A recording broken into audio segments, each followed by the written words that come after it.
Like a Virgin's not about some sensitive girl who meets a nice fella. That's what True Blue's about. No, whoa, baby. I mean, this cat is like Charles Bronson in The Great Escape. He's digging tunnels. All right, now she's getting... Alright, welcome back to Reservoir Dogs from 1992, or Reservoir Dogs, however you pronounce it. And I hope you enjoyed that intro of all the protagonists talking about True Blue, story of some kind. And now a full-blown conversation of why Mr. Pink here does not tip, since everyone else pitched in to tip the waitress. Here comes back the old man and sees that Mr. Pink didn't tip, but makes him tip since he paid for his breakfast. And now on to the actual intro of the movie.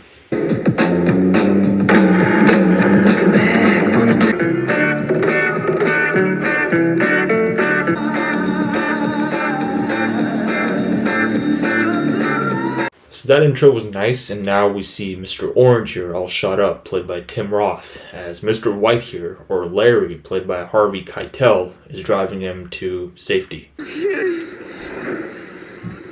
What a positive guy. And Mr. White brings Mr. Orange to his warehouse, or broken down factory, and he keeps yelling she had a baby. Looks like he killed a woman and left the baby, or she was already pregnant and she was driving away. And White says Joe will help him out. Shit! Stop banging your head. You're gonna bang your fucking hole in the floor. Okay, that's just a little too much. Too close. And he just wants to go to a hospital and convinces White here he won't tell anyone anything. And here comes Mr. Pink, played by Steve Buscemi, and comes to ask what happened to Mr. Brown. And Mr. White here says the cops killed him. Okay?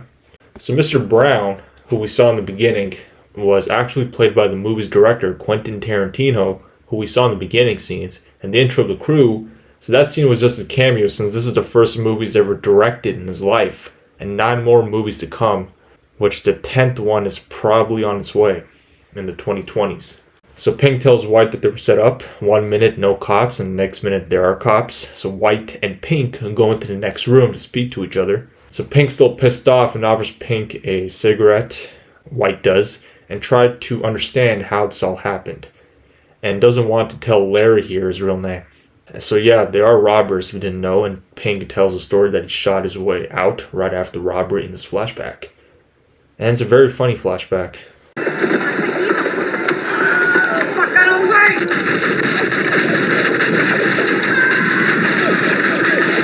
Now Larry and Pink sit down and speak about Mr. Blonde's stunt and complain about Joe bringing in Mr. Blonde. And Mr. Blonde shooting up the entire robbery place. And I wonder if the guys ran away also would color pseudonym undercover names. Now you know why he's called Mr. Pink and why the other guy's called Mr. White, Harvey Keitel. So they robbed some place and got the diamonds out of it. Okay, now you know why they're dressed like this. And Pink tells Larry he has a diamond stashed. Some of it. Now Mr. Blonde and Mr. Blue are still missing too, and Larry mentions one of their guys is an undercover cop and figures out who the rat is. But Pink suspects Joe, the old man who set this whole thing up, who we saw earlier, but it can't be him though, because he's the one who planned all this. Now Pink has a piss and a flashback of Larry right before the job talking to Joe Cabot, the organizer of the movie, the guy who set up the robbery job, played by Lawrence Tierney, or Turney. And talks about a girl now, and she hooked up with a Frank McGar, and now Larry's title name, Mr. White, shows up on the screen. So now back to the diamond robbery, as a shipment of stones will be shipped from Israel. Now you know where the diamonds are from. And will be sent to Vermont to be picked up. They are sent to Vermont. No, they're not. And back to reality as Pink is back from pissing and sees Larry next to Orange to see if he's dead. But Orange is still alive, still unconscious, and has to take Orange to a motel because of his gunshot wound. And we'll have to get in contact with Joe for that, Joe Cabot. And Pink wants him to reconsider, and White doesn't want to take Orange to a hospital, but Pink says that they should. And now he's mad at White again for telling Orange a little bit about himself. And you'll know why that's a risky thing much later. Now a full-out yelling scene between the two as White gets physical and Pink wants him to not take Orange to the hospital. And guess who's watching? You kids shouldn't play so rough. Somebody's gonna start crying. And it's Mr. Blonde, played by Michael Madsen, back from McDonald's probably. And Michael Madsen died this year at the age of 67, and asks about what happened to Mr. Blue, who's played by Edward Bunker or Eddie Bunker. And White is angry because Blonde isn't talking and a lot of yelling too. Are you gonna bark all day, little doggy? Or are you gonna bite? Or are you gonna bite? Oh, Christ. Hey, look, you two assholes, calm the fuck down. Hey, come on, back up. What are we gonna play? So he knows White is a big Lee Marvin fan, hence why he's acting like him. I don't remember Lee Marvin ever acting like that in any movie, and now still figuring out who the real rat is, since it can't be Mr. Blonde. And he has something to show to White and Pink. So there's a rat, okay? Whoever the undercover cop is amongst these 5 guys that did the diamond robbery, okay? And the 3 go to Blonde's car and include someone named Nice Guy Eddie, who we saw at the start of the breakfast scene, and now opens his trunk. Jesus Christ. Maybe a boy in blue here can answer some of these questions about... And Blonde kidnapped a cop. Now his title card and back to the past with Joe talking on the phone. And we see Mr. Blonde coming in. His real name is Vic Vega and grabs a drink from Joe Cabot here and his complaint about his parole officer. As he gets Doris Day for a parole officer. Good fella like you. Winds up with a ball-busting... Yeah, that is unfair, Joe. Here comes Nice Guy Eddie himself in this flashback played by Chris Penn, Sean Penn's brother, who died pretty early and wanted to pick up Vic Vega here himself in prison, but was too busy. Very true.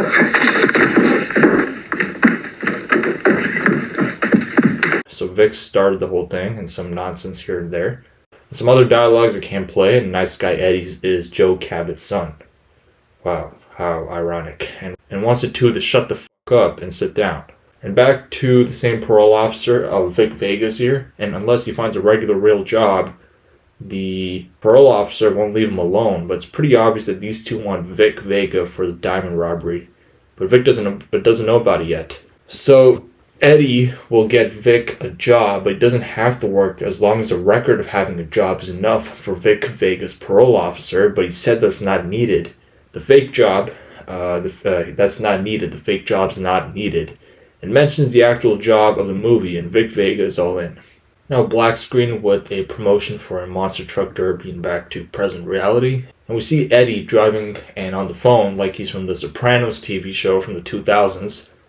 Wearing the same kind of tracksuit, talking pretty similarly, He would have been great on the Sopranos, Chris Penn. Certainly does look like it, and wants to talk to his dad, Joe Cabot. Back at the empty factory with Blonde and White pushing the cop around and beating the cop up, and Blonde tapes him up. Meanwhile, Eddie's still on the phone and speaking like he knows something more about this diamond robbery.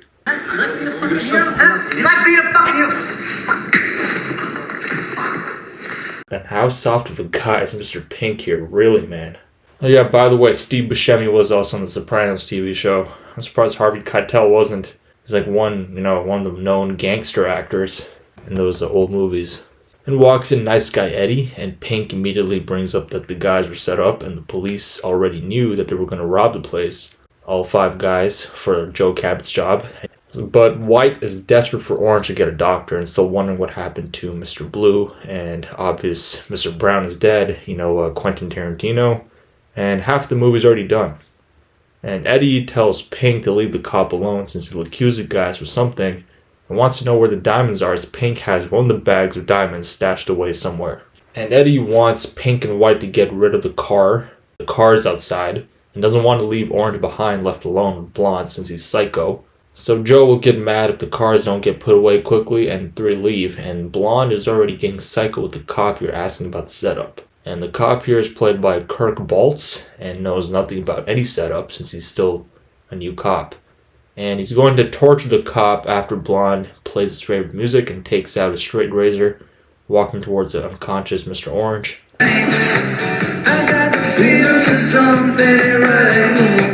And uses the straight razor to cut off the cops here. Luckily, that wasn't shown, and Larry or Mr. White was right. Vic Vega or Mr. Blonde is literally a fucking psycho. Like, what the hell, man? And Blonde here is going to experience a lot of fun soon. As he takes out a gas can and splashes the poor cop with gas all over. What a fucking piece of shit Vic Vega or Blonde is. I mean, if you've seen Donnie Brasco as well, Michael Madsen does act pretty much the same way in that movie, like he does here when he's beating up the Japanese guy.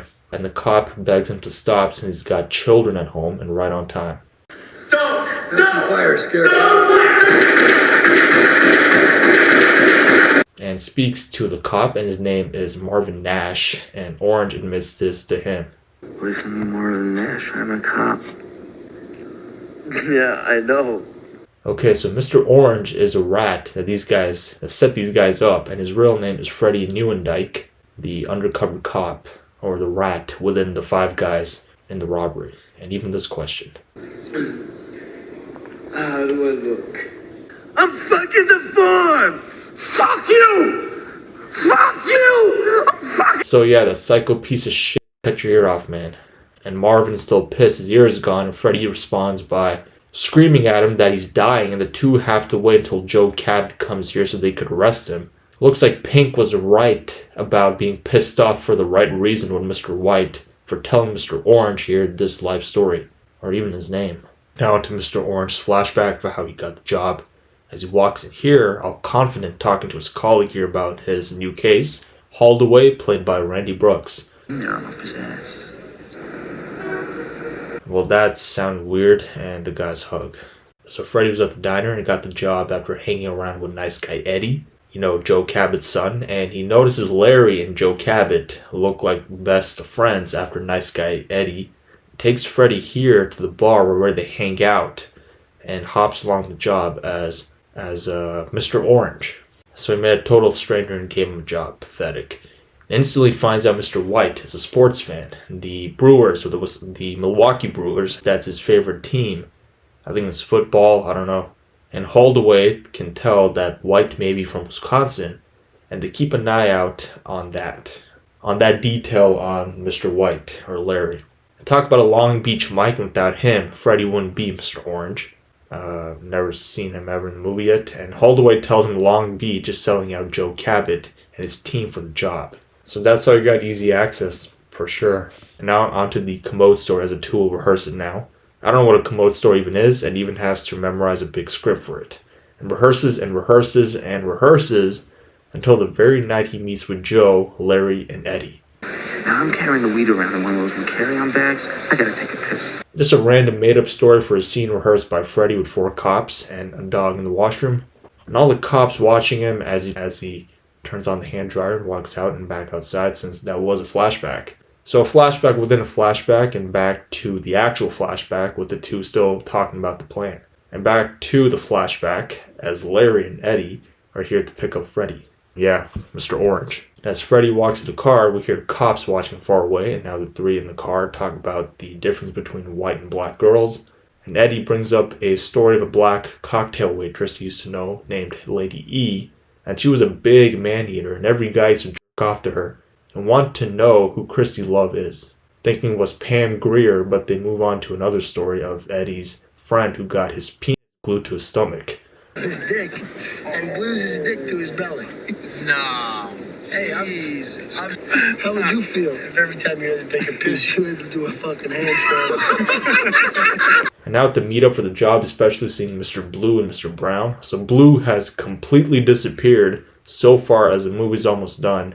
And now assigns the colors for each man here. Mr. Pink. Why am I Mr. Pink? Yeah, but Mr. Brown, that's a little too close to Mr. Shit. Mr. Pink sounds like Mr. Pussy. How about if I'm Mr. Haha, hilarious. So now on the job with Freddie and Larry, as he assigns each guy their specific job for the robbery. After that long discussion about the color names. If you get a customer or an employee who thinks he's Charles Bronson, take the butt if you're gonna smash their nose in. Now a bunch of rambling, and now onto the actual job where White and Orange are with Brown driving.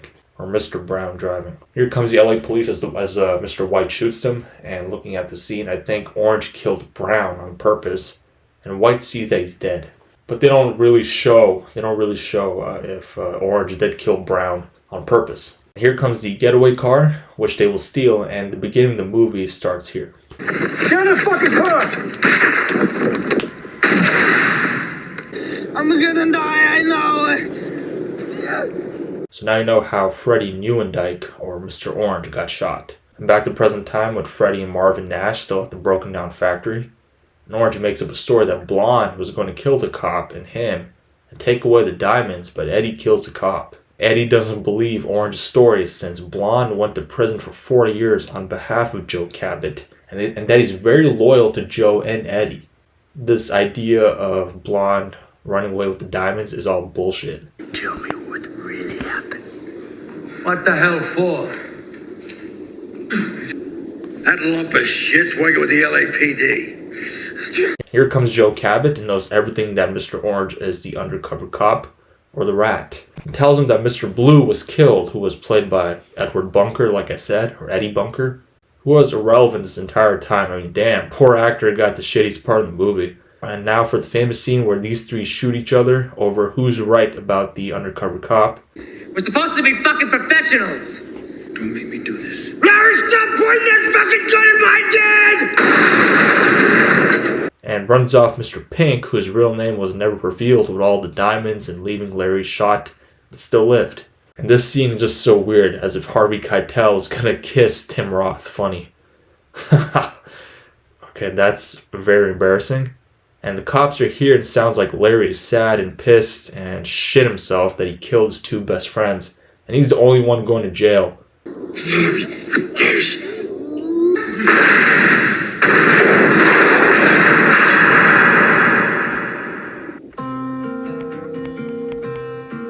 And directed by Quentin Tarantino. And that's it. Reservoir Dogs, or Reservoir Dogs from 1992. I think this is Tarantino's first ever movie.